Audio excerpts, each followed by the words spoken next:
So I used to eat lunch 2 or 3 times a week in a small town deli down in a little town we lived in Tennessee. My beloved friend Eddie owned the deli. And I don't know if any of you have ever lived in a small town or been a regular at a small town restaurant, but those of you who have will understand what I mean when I say that Eddie served as the ringmaster of a cast of characters who were regulars. I was one of many. Now, the deli in this little downtown was a storefront restaurant, and it had 2 entrances, one on either end of the long dining room. One day at lunchtime, I came in one of the doors, and a man whom Eddie called Ricochet Rick came in the other door at the opposite end at the exact same time. We both made our way across the dining room and converged on the counter where Eddie took orders simultaneously. Eddie looked up at us. He said hello to both of us.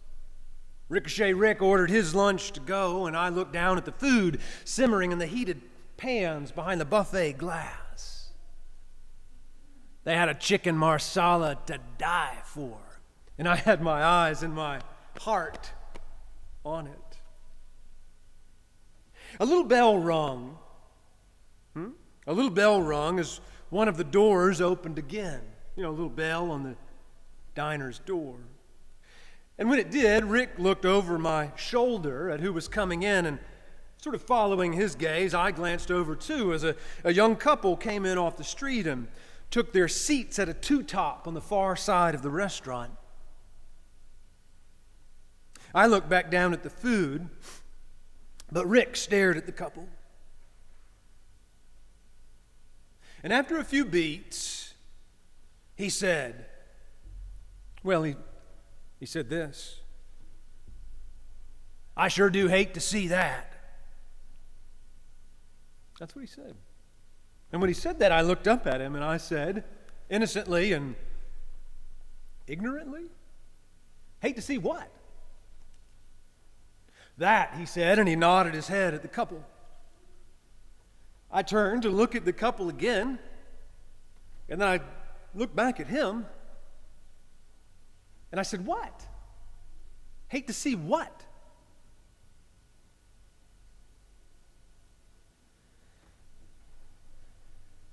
He said, "A black man and a white woman, mixed relationships are not meant to be."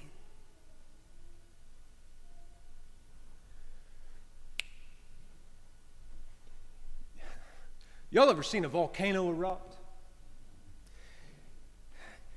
Heat, from deep down, heat flooded my entire body. My heart raced. From 0 to 90 in a millisecond, my heart raced. Anger just flashed through every cell in my body, and I looked him square in the face and I said, "That is the most ridiculous, racist thing I can imagine." And he shot back at me, "Is it?" And I said, "Yes." Oh, buddy, I was hot. I was absolutely, from the ground up, indignant.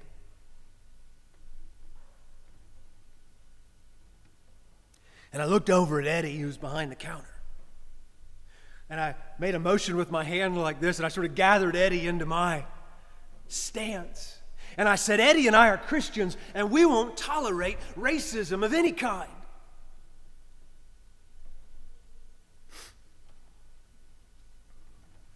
And Rick looked at me, and he laughed. Huh? He looked at me, and he laughed at me. And then he said, "You young guys think you know everything." And I just stared at him. This is like 20 years ago, Jim, and I can feel it like it was right now. I stared at him, just poised, like the eyes narrowing, just poised for battle. And he waved his hand in the air like that. like to shoo a fly away. He waved his hand in the air at me as if to shoo me away. And when he raised his arm to wave me off, his shirt lifted up a bit and revealed a gun in a holster attached to his belt. And my eye caught the gun. Huh? And I stared at it in shock. And fear flooded my body. You ever have fear flood your body? Amen? Rick noticed, and he followed my gaze to the gun. And then he looked into my face, and he grinned at me scornfully. Not a friendly grin. And then he looked up at Eddie, who had quickly boxed up his to-go lunch and was now holding it out to him over the counter. And Rick took the box from Eddie's hands and he said to Eddie, "Thank you, Eddie," and then he turned and he walked out the door. And I stood there frozen, fear flooding my body. And I watched him go. And I watched the door close behind him. And then I watched him walk down the sidewalk and disappear from view. And then I turned to Eddie and I said, "Darn it, Eddie, why didn't you tell me he had a gun?" And Eddie said back to me, "I thought you knew, Hendree. Why do you think I call him Ricochet Rick?" And then Eddie said to me, "I was trying to motion to you, brother, the whole time to cool it. But you weren't paying any attention to me because you were hell-bent on arguing with a madman with a gun." We're both fairly hyperventilating at this point.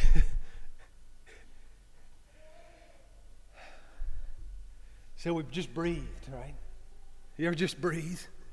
Like long inhale, Long exhale. We both breathed deeply. We got our hearts sort of pushed down from out of our throats back down into place. And Eddie came from around the counter there and we collapsed into two chairs.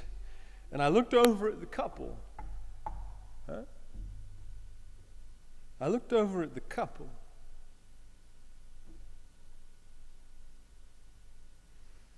Who, thank goodness, had no idea. Who, thank goodness, had no idea what had just happened. Eddie's wife was over there, taking their order, and they were laughing so beautifully and peacefully at something she was saying. And I said to Eddie, "Eddie, what are we going to do?" I said, "Eddie, what are we going to do? The world's gone mad."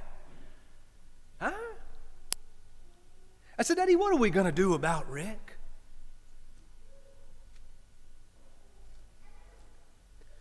And you know the thing about Eddie? He would stand in place. He was strong. Not strong, but strong. In his heart, he would stand in place. I buried him a few years ago. He's gone now, but buddy, he's standing in place, isn't he? Even to this day. This is what he said to me. I said, "What are we going to do about Rick?" And he said, "Hey, we're going to keep standing up to him, but we're going to be careful because he goes about armed."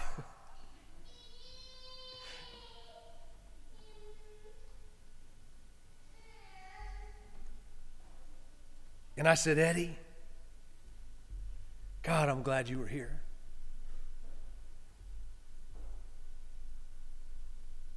And he said, "Hendree, I'm glad you were here."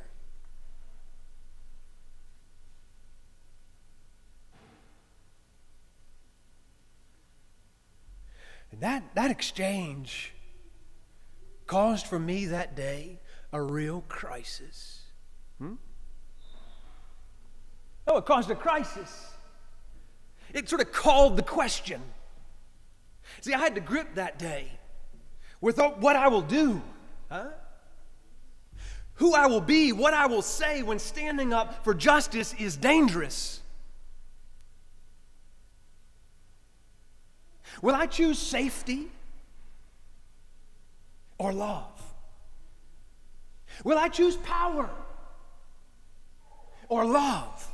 Will I choose approval? What will they think of me? Or will I choose love? You know, I still wrestle with that. And I'm glad for the crisis every time it happens to me. Because I'm tired of the struggle.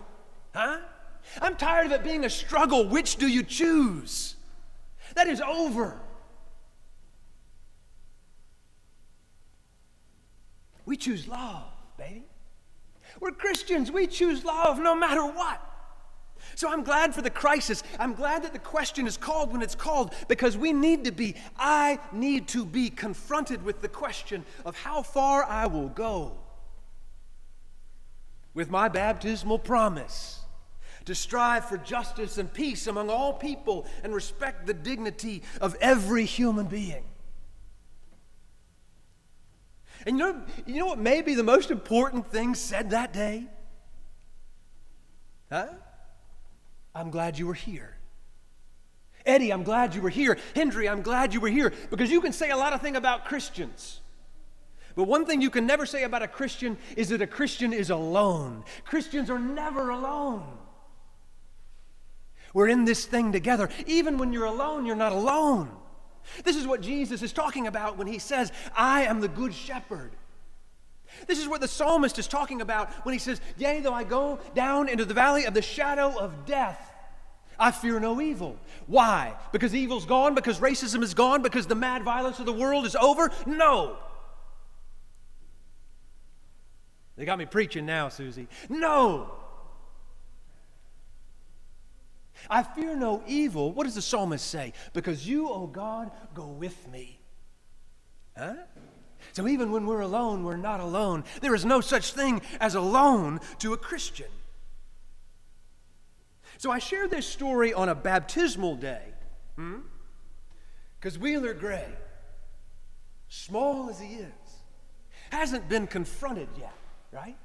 But I hope he will be. No, because all the baptized experience some manner of challenge and crisis which breaks them open, breaks us open and apart, reorients us, and points us back to love. Because you see, God's dream is that we have our convictions challenged, that we're tested, that the question is called, so that we will grow to know that love is all. And that love is the only thing that will salve our sorrows, solve our problems, and heal our hearts. There is no other thing. Love is all. And here's the beauty. Here's the beauty sewn into it. We don't have to be afraid. We don't have to be afraid of the crisis, because Jesus, the Good Shepherd, goes with us down into the valley of whatever may befall us as our companion and our guide. And on this day, we will say to Wheeler Gray, brother, we're going to go down into the valley with you. Whatever may befall you, any one of you, we go with you. The Christian is never alone. You know, the Good Shepherd will talk to you. Do you know that? Joe Hill knows that. The Good Shepherd will talk to you. Sometimes it's a whisper. The Good Shepherd will whisper as you face crisis. As we face crisis, the Good Shepherd is whispering into our ear, the ears of our hearts, whispering this: choose love. Choose love. Whispering, do not be afraid. I'm here. Just keep choosing love. My brother knows it. Choose love. That's the whisper. Don't be afraid. Keep choosing love. And let me tell you the truth. That is what it means to be a Christian. Amen? That is what it means to be a Christian. To allow your most firmly held convictions to be challenged and choose love when the question is called. Don't be afraid. Just keep choosing love. That's what we're going to baptize Wheeler Gray into right now. A new rhythm of life. He's a baby, so it'll be the rhythm of his entire life. This rhythm of choosing love. Don't be afraid. Just keep choosing